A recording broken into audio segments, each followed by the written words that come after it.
sa budget, ukay-ukay ang kadalasang takbuhan nila. Ngunit ngayon, pati ang mga taong mahilig sa libro ay may pwede nang puntahan. Alamin natin kung saan ito mula sa ulat ni Kathleen Ford.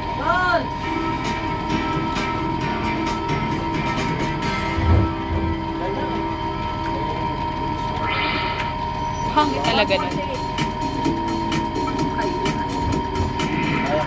Sa hirap ng buhay ngayon, kinakailangan maging praktikal. Kaya naman hindi mapagkakailang patok sa ating mga Pinoy ang ukay-ukay. At para naman sa mga mahilig magbasa at naghahanap ng mga librong awat kaya, ukay-ukay ang sagot dyan. Mula sa konsepto ng ukay-ukay ang negosyo na isip ni Jordani Gafford. Katulad ng ukay-ukay, tawag mga librong nabasa na ng iba o di kaya'y matagal na hindi nabibili sa mga bookstore ang kanyang mga itinitinda. Yan, logo. Ang ukay-ukay is second-hand bookshop. Ibenta ng mga mura pero maganda ng mga books.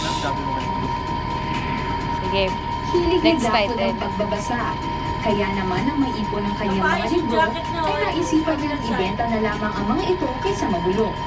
Nang lumaon ay tumatanggap na rin siya ng mga lumang libro na siya rin niyang ipinagbibili. Hanggang sa tuluyan na nga lumaki ang kanyang negosyo.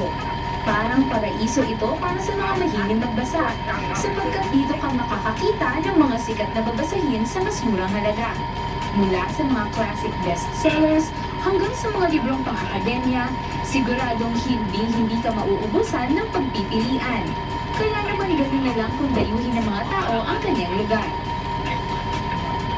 Kaya't para sa mga mahilig magbasa tulad ni Gafford, kung may mga libro kayong tapos nyo nang basahin, o kaya naman ay nakatambak na lamang, mabuting ibenta nyo na lang ang mga ito sa ukay-ukay.